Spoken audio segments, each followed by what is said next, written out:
Ce journal vous est offert par DACO SARL, société d'expertise comptable et de fiscalité.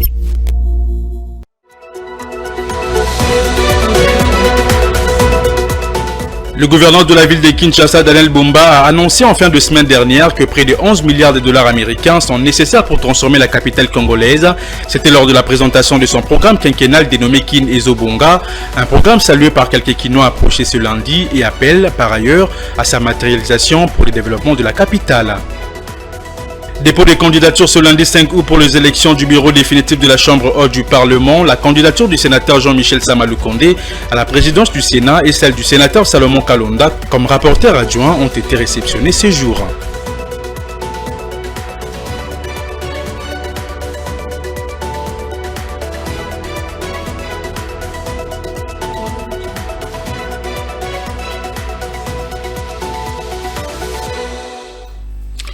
C'est pour le titre, mesdames et messieurs. Bienvenue dans cette grande édition du journal sur Ecofin Télévision.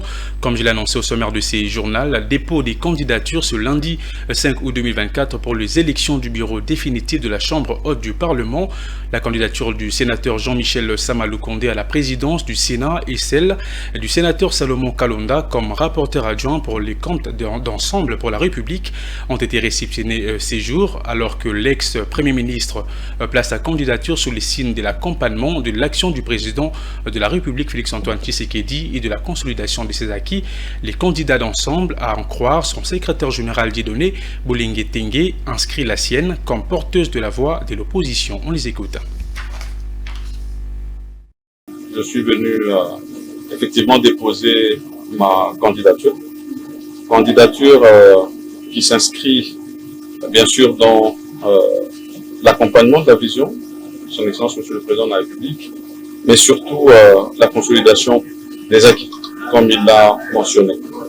Et je voudrais préciser que c'est au poste de président de cette Chambre que j'ai déposé ma candidature et rappeler que notre règlement d'ordre intérieur du Sénat demande à ce que ceux qui veulent aspirer à des fonctions au bureau, la Chambre doit faire preuve de plusieurs qualités, de probité morale, d'expérience. Et je pense que dans le cadre de cette expérience, j'ai apporté à cette Chambre, en tant qu'ancien parlementaire, et puis ayant eu l'occasion aussi d'avoir la gestion des questions publiques. Et donc, j'ai, dans le cadre du respect de ce règlement, déposé cette candidature. L'honorable Salomon Kalonda est membre du parti politique Ensemble pour la République. Il a été élu sénateur dans ce cadre-là. Et en tant qu'élu de l'opposition, donc, il accepte par ses gestes de porter le message de l'opposition au sein de la Chambre haute du Parlement. L'opposition fait entendre la voix des autres. Ceux qui ne sont pas derrière l'action de l'exécutif doivent eux aussi être entendus parce qu'ils sont citoyens de ces pays. L'opposition fait entendre la voix de la différence, la voix de ceux qui pensent les choses autrement, la voix de ceux qui voient qu'il y a moyen d'améliorer, de faire mieux que ce qu'on fait là. Et donc, au bureau du Sénat, l'honorable Kalonda va porter la voix de la différence. Il va porter la nuance, il va porter les correctifs qui peuvent permettre au bureau de la Chambre de faire son travail et à la Chambre de faire son travail au mieux des intérêts de la nation congolaise. Le ministre de la Justice et garde des Sceaux, Constant Mutamba, a relancé le samedi 3 août 2024 le processus d'indemnisation de victimes de la guerre de Kisangani dans la province de Latchopo en ordonnant l'indemnisation de 5 victimes certifiées par un groupe d'enquêteurs qu'il a personnellement mandaté après la suspension il y a quelque temps des anciens animateurs de la structure dite Frivao qui avait comme attribution l'identification des victimes de guerre pour leur indemnisation par l'État congolais. Fulgence Milay nous en dit plus.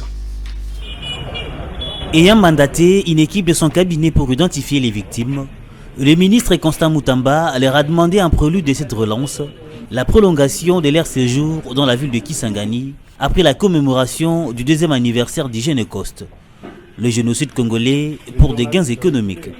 Ceci dans le but de leur permettre de mener à bien ces opérations. Quelques accompagnateurs de victimes ont été associés au groupe de Constant Moutamba afin de les assister dans les démarches visant l'obtention de l'indemnisation en faveur des vraies victimes pour un montant évalué à $2000 américains. Pour remarquer que Totinda qui part sur le terrain pour vérifier qu'il y a moko na bino. Vous voyez moko. Batuni ba voisin ba oyo ba viva ba événement wana ya guerre civile. Vous voyez. Sur base ya ba PV, ya ba témoignage ya bateau. Après, les documents soit il y a un hôpital, il y a un monde qui a été désormais la victime. Nous avons établi un critère, il y a 6 cas pour nous permettre de checker la liste. Les critères, il y a une potion. Les alliés, nous avons élagué les bâtonnets au bazar à moins de 24 ans. Quand on dit que vous avez dit, à 6 jours, ils ont le 5 juin 2000. Batonio Soba na moins à 24 ans, retient dans nos pays. Sauf ceux qui sont ayant droit.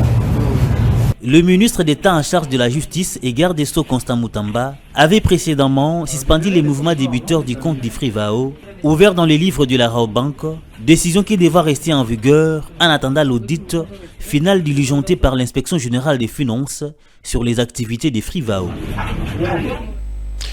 Dans un meeting tenu à Kasumbalesa, dans le Haut-Katanga, le jeune de l'Union nationale de fédéralistes du Congo, UNAFEC en sigle, demande au chef de l'État Félix-Antoine Tshisekedi de continuer avec sa politique actuelle visant l'émergence de la vraie classe moyenne congolaise à travers l'ouverture du capital de certaines sociétés à des actionnaires congolais et l'octroi de marchés aux entrepreneurs nationaux. Reportage. UNAFEC du fait Gabriel Antoine Kungwa Koumanza était en matinée politique ce samedi 27 juillet 2024. Sur la place dite Tremblay à Sodimiko, entretenus par ces cadres de ce parti politique membre de l'Union sacrée de la Nation, les jeunes de l'UNAFEC ont été informés des discordes au niveau du comité national de leur parti, qui, selon l'inspecteur général des jeunes Zazou Kabulo, est dû au non-respect des statuts de l'UNAFEC. Mambo ya kwanja ni mambo inangalia UNAFEC.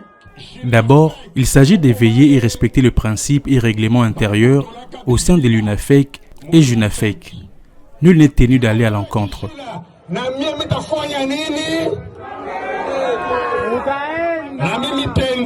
À cette même occasion, les cadres de l'UNAFEC ont commenté l'actualité, notamment celle liée à l'octroi des marchés dans la sous-traitance à travers la RESPE.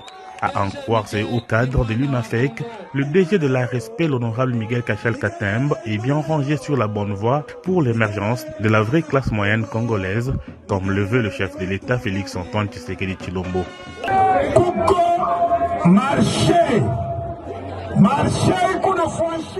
Le marché de la sous-traitance avec la RESPE évolue dans notre pays et fera de nous les millionnaires. Cela est comparable aux multinationaux. Plusieurs entrepreneurs étrangers partagent la vision du président de la République, laquelle est portée sans relâche par le DG Miguel Kachal.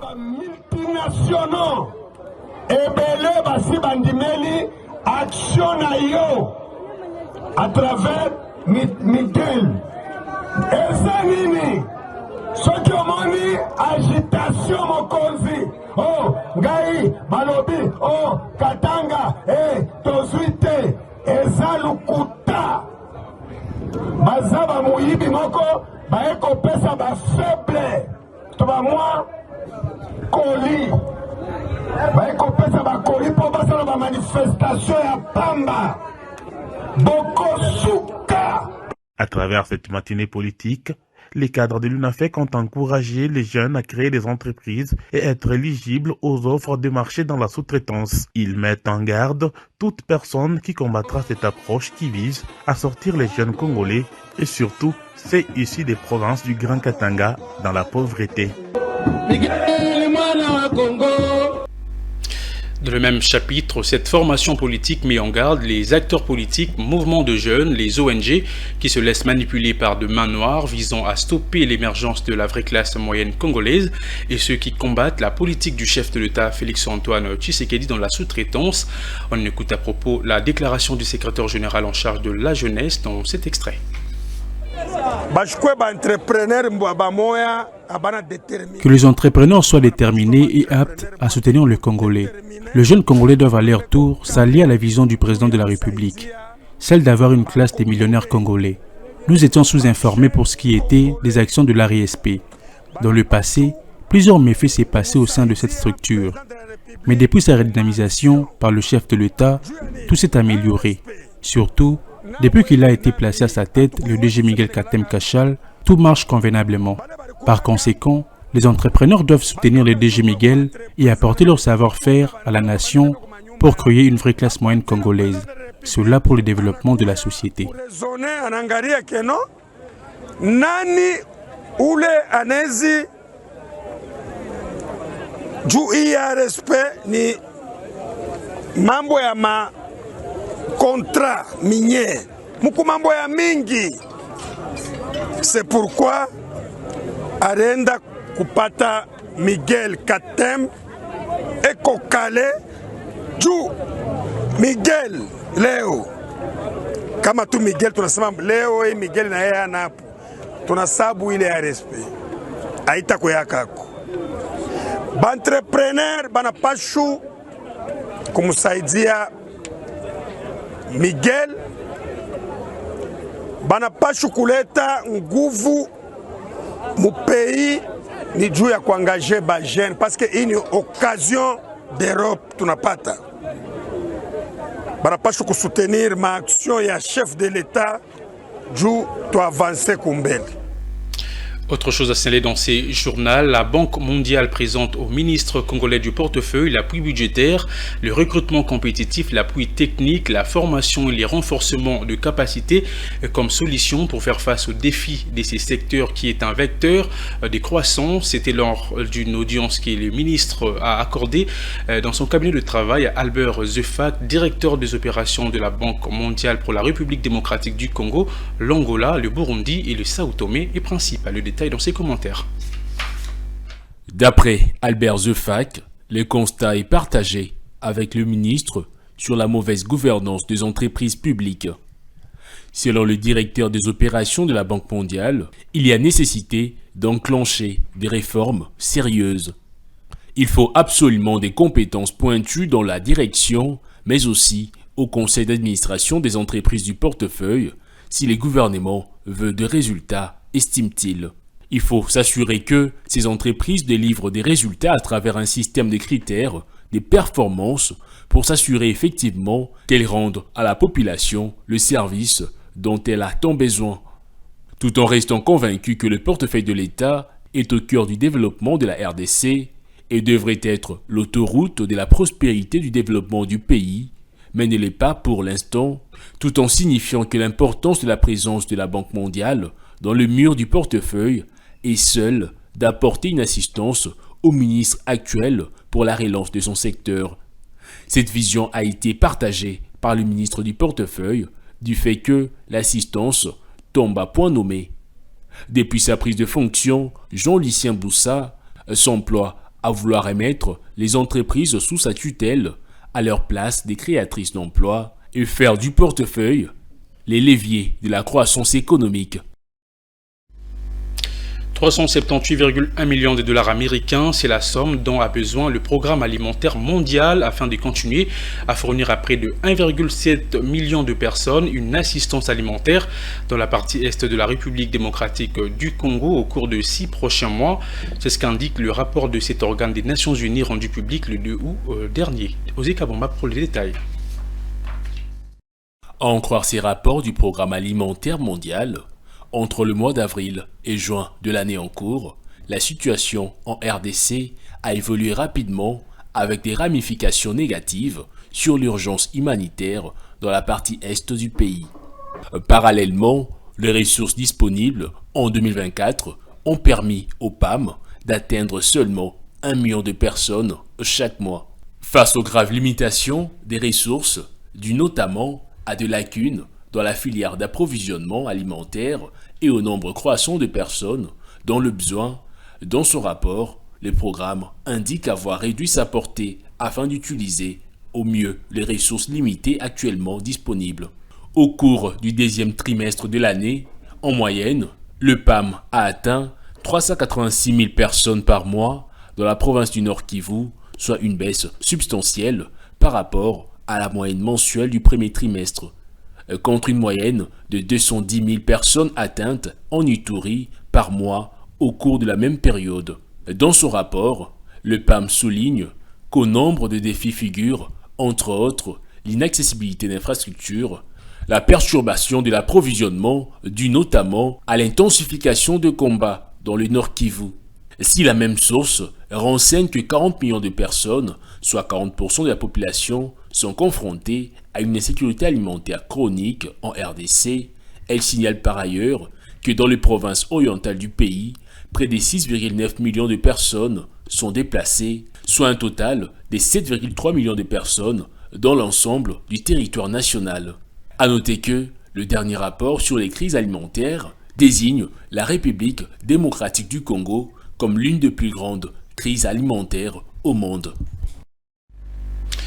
Je l'annonce au sommaire de ces journaux, près de 11 milliards de dollars américains sont nécessaires pour transformer la ville de Kinshasa. Le gouverneur de la ville, Daniel Bumba, l'a annoncé en fin de semaine dernière lors de la présentation de son programme quinquennal dénommé Kinshasa Ezobonga. C'était au cours d'une session extraordinaire à l'Assemblée provinciale. Dans son speech, le numéro 1 de la ville de Kinshasa a spécifié que cette enveloppe sera affectée dans des domaines clés tels que les infrastructures routières et les logements sociaux, entre autres. On l'écoute dans cet extrait choisi par Philo Chiloba. Face aux défis qu'impose le diagnostic que je viens de vous présenter, la ville doit mobiliser beaucoup de ressources. Ainsi, le programme quinquennal que je compte mettre en œuvre s'élève globalement à 10 milliards 900 millions 432 451,19 dollars américains. Ainsi arrêtés, ces ressources sont programmées comme suit. 577,6 millions de dollars américains pour la tranche annuelle 2024. 878,6 millions de dollars américains pour la tranche annuelle 2025. 1,5 milliard de dollars américains pour la tranche annuelle 2026. 2,7 milliards de dollars américains pour la tranche annuelle 2027 et 5,08 milliards de dollars américains pour la tranche annuelle 2028. Les dépenses correspondantes de ce programme comprennent les investissements, le fonctionnement et les rémunérations. Elles sont ventilées comme ci-après. Les investissements de la ville, routes, voiries, écoles et logements sociaux, soit 2,7 milliards de dollars américains sont programmés comme suit. 0,146 milliards de dollars américains pour 2024, 0,364 milliards de dollars américains pour 2025, 0,729 milliards de dollars américains pour 2026, 0,729 milliards de dollars américains pour 2027 et 0,729 milliards de dollars américains pour 2028. Le fonctionnement et dépenses courantes de la ville, soit 3,5 milliards de dollars américains ventilés comme suit. 0,062 milliards de dollars américains pour l'année 2024, 0,104 milliards de dollars américains pour l'année 2025. Restons toujours dans ce même chapitre, Kin Ezobonga, ces programmes ambitieux de Daniel Bumba estimés à hauteur de près de 11 milliards de dollars américains que quelques Kinois interrogés ce lundi 5 août 2024 ont salué. Ils appellent par ailleurs à sa matérialisation pour le développement de la capitale dont la plupart des secteurs s'y trouvent affreusement et négativement impactés. Il s'agit entre autres du transport et des infrastructures routières. David Moundé et Ruben Manata étaient à leur rencontre. Ce qui se cache derrière le programme quinquennal du gouverneur de la ville de Kinshasa, Daniel Bumba, dénommé Kinshasa Ezobonga, évalué à hauteur de près de 11 milliards de dollars américains. Cet ambitieux programme a réjoui quelques Quinois qui n'aspirent qu'à sa matérialisation. Premièrement, je tiens à féliciter le gouverneur de la ville par rapport à cette initiative. Je le félicite d'avance. Et nous nous attendons, la population, ce n'est pas moi-même, mais la population de la ville de Kinshasa s'attend à une transformation concrète de la ville de Kinshasa. C'est-à-dire, il y a trop de déchets qu'on peut aménager dans la ville de Kinshasa. Par exemple, vous voyez l'endroit où nous sommes, il y a des terrasses qui sont bouchées, il y a trop de bouteilles d'eau partout dans la ville de Kinshasa. Laver la mentalité des jeunes Kinois. Vous allez voir quelqu'un qui prend d'eau, après avoir pris d'eau, il jette une bouteille d'eau. Ce n'est pas bon et puis ça fait salir la ville. Et j'attends impatiemment la concrétisation de cette initiative. Avec budget Wana, je crois que Torolonga. Le coût estimatif pour réaliser ces programmes, en tout cas, est largement suffisant. Le plus important est que les Kinois également doivent changer leur mentalité, car la question de l'insalubrité ne demande pas seulement l'effort des agents publics, mais plutôt de la population elle-même. Il y a capital. Il dépend de la mbongote, il dépend de la mentalité. À noter que l'édit programme a été présenté au cours d'une session extraordinaire à l'Assemblée provinciale de Kinshasa en fin de semaine dernière. Et pour terminer, le marché bancaire et celui interbancaire n'ont enregistré aucune opération. La Banque centrale du Congo l'a mentionné dans sa note des conjonctures économiques au 26 juillet 2024. Cette situation s'explique par le maintien d'un niveau élevé de la liquidité bancaire. Par ailleurs, le document de la Banque centrale du Congo au 19 juillet renseigne d'un volume hebdomadaire de transactions à hauteur de 120 milliards de francs congolais enregistrés dans le guichet de facilité permanente. Le détail dans cet élément. Avec un volume d'opération de 568,2 milliards de francs congolais, le niveau de liquidité bancaire est resté très élevé. Par conséquent, aucune opération n'a été enregistrée dans le marché bancaire, tout comme interbancaire. C'est ce qu'indique la note de conjoncture économique au 28 juillet, document publié par la Banque centrale du Congo. En détail, les guichets des prêts à court terme est resté sans opération contre 25 milliards enregistrés le mois précédent, de même pour le guichet des facilités permanentes. Dans ces mêmes rythmes, le marché interbancaire est resté sans opération contre un volume de 50 milliards capté le mois précédent. Parallèlement à la note du 19 juillet de la banque d'émission, seul le marché interbancaire est resté sans opération, contrairement au marché bancaire qui, dans sa rubrique du guichet des facilités permanentes, a enregistré un volume d'opération hebdomadaire établi à 120 milliards de francs congolais. Par ailleurs, les guichets des prêts à court terme a demeuré, à la plus haute analyse, sans opération. Il faut tout de même noter que les taux d'intérêt appliqués sur les différents guichets sont situés entre 25% sur le marché interbancaire et les prêts à court terme et 26% sur celui des facilités permanentes. Prenons à présent la revue de presse avec Fulgence Milaï.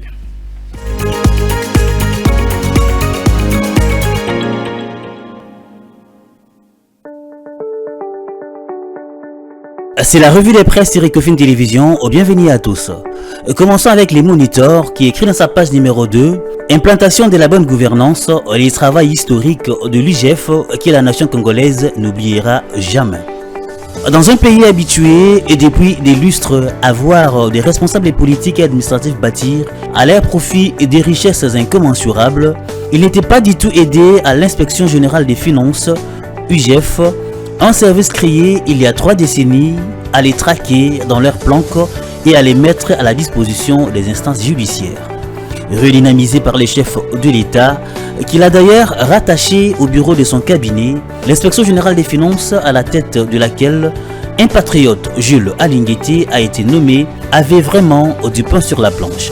C'était pour les prédateurs une question de vie ou de mort. Ils n'étaient pas du tout disposés à lâcher.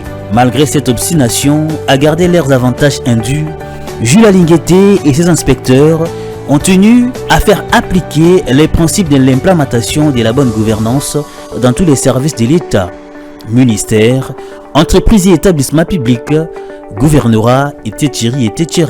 Aucun secteur n'a été oublié, au contraire, la patrouille financière déployée partout est montrée intraitable dans ses audits. En 3 années d'un travail harassant, ponctué des menaces de mort, l'inspecteur général chef des services et ses inspecteurs ont fait un travail dont on continuera à parler dans les prochaines années. De réalisation, entrée dans l'histoire, ainsi l'on note l'amélioration du budget de l'État en 2021, 2022 et 2023 suite à la mise en place d'un contrôle efficace des droits de l'État et l'encadrement des revues financières pour la mobilisation des recettes, la restauration de la peur du gendarme financier et la mise en place d'une nouvelle gouvernance publique dans les établissements publics avec la patrouille financière, l'amélioration de la trésorerie des établissements publics qui est passée de 300 millions de dollars américains en 2021 à 2,5 milliards de dollars américains à fin mai 2024. La revisitation des contrats miniers dans 6 communes qui a rapporté à la RDC 7 milliards de dollars américains devant servir à la construction de plus de 10 000 km des routes nouvelles en 10 ans, la rationalisation de la dépense publique par l'ordre instauré au niveau de la chaîne de dépenses publiques et de la neutralisation des exonérations fantaisistes, la lutte contre la sous-évaluation des valeurs en douane et l'augmentation des recettes douanières, pour ne citer que cela. Fin de cette revue des presses, merci à vous de l'avoir suivi.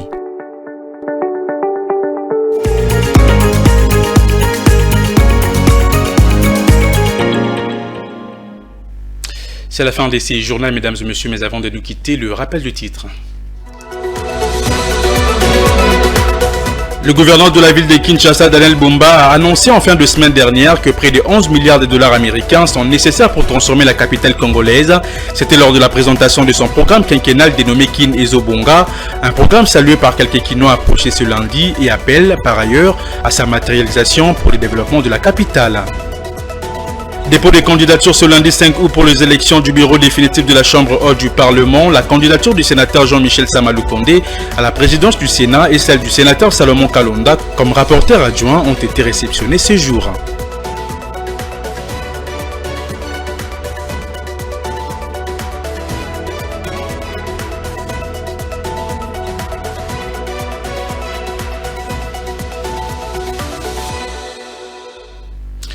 Ce journal est complètement terminé. Merci de l'avoir suivi et bonne suite des programmes sur Ecofin Télévision.